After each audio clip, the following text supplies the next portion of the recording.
बिस्मिल्लाहिर्रहमानिर्रहीम। अस्सलाम वालेकुम। सो नेक्स्ट हमारा टॉपिक है कैलोमैक्रोन मेटाबॉलिज्म। ये जो कैलोमैक्रोन है ये इंटेस्टाइनल म्यूकोसा सेल में असेंबल होते हैं और ये dietary tags, cholesterol, fat soluble vitamins, cholesterol asters को कैरी करते हुए पेरिफेरल टिश्यूज़ तक ले जाते हैं। इन सब चीज़ों को कैरी करते हैं और पेरिफेरल टिश्यूज़ तक ले जाते हैं। ये जो कैलोमैक्रोन में टैग जो है 90% लिपिड अकाउंट करते हैं।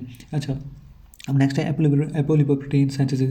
ये जो प्लाज्मा लिपोप्रोटीन पढ़ रहे हैं हमें, जिसमें है कैलोमैक्रोन्स, वेरी लो डेंसिटी लिपोप्रोटीन। इसमें वो कहीं FP48 यूज़ होता है, कहीं ApoB100 यूज़ होता है, लेकिन कैलोमैक्रोन में ApoB48 यूज़ होता है। ये MCQs पैट आना चाहिए आपको। इसकी सिंथेसिस जो है वो रफ एंडोप्लाज्मिक रेटिकुलम में स्टार्ट होती है और ये जो ही ये स्मूथ एंडोप्लाज्मिक रेटिकुलम और यूँ ही ये रफ एंडोप्लाज्मिक रेटिकुलम और गोल्जी ब्लड वेसल से मूव करता है तो इसकी ग्लाइकोसाइलेशन स्टार्ट हो जाती है। अच्छा, एपोबी इसे नेम क्यों दिया जाता है?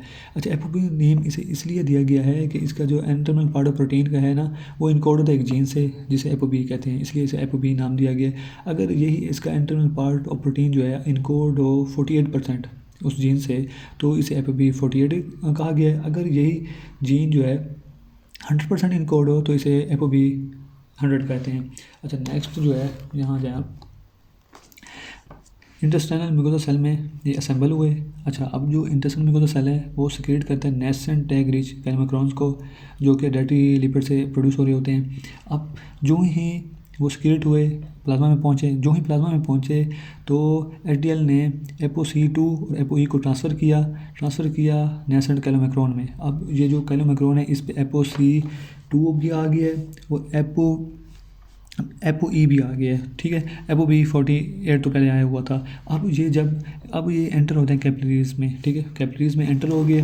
अब इस कैपिलरीज में एक एंजाइम होता है एक्स्ट्रासेलुलर लिपोप्रोटीन लाइपेज, वो ना इसकी कैपिलरी मेम्ब्रेन में ना एंकर्ड होता है। ठीक है, पहले ये जो एंजाइम है लिपोप्रोटीन लाइपेज, ये इनएक्टिव होता है, लेकिन ये जो ही ये आता है कैपिलरी में तो ये इसे ना ApoC2 एक्टिवेट कर देता है। उसकी एक्टिवेशन से ये होता है जो टैग्स होते हैं ना कैलोमैक्रोन में, ये जो टैग्स हैं ये डिग्रेड होना शुरू हो जाते हैं। ठीक है, डिग्रेड हो गए। उसके बाद जो ही ये कैपिलरी से निकलता है, कैपिलरी से निकल गया। अब इसमें ये होता है कि जो ApoC2 है ना, ये ApoC2 जो कि HDL ने पहले दिया था वो रिटर्न हो जाता है HDL को। ठीक है, HDL को रिटर्न हो गया, लेकिन ApoE और Apo48 है वो वैसे का वैसा है और इन्हें कैलोमैक्रोन रेमिनेंट्स कहते हैं।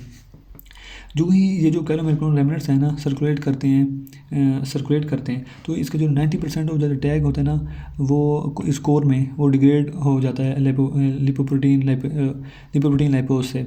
अच्छा, अब देखें यहाँ से, ये इतना बड़ा साइज़ है, जो ही यहाँ पहुँचा, यहाँ डिग्रेड हुआ, 90% ऑफ जो टैग हैं वो डिग्रेड हो गए। अब जो कैलोमैक्रोन रेमिनेंट्स बचे हैं वो डिक्रीज़ इन साइज़ होगा और उसकी डेंसिटी लेकिन उसकी ज़्यादा होगी, पहले से ज़्यादा होगी, लेकिन डिक्रीज़ इन साइज़ होगा।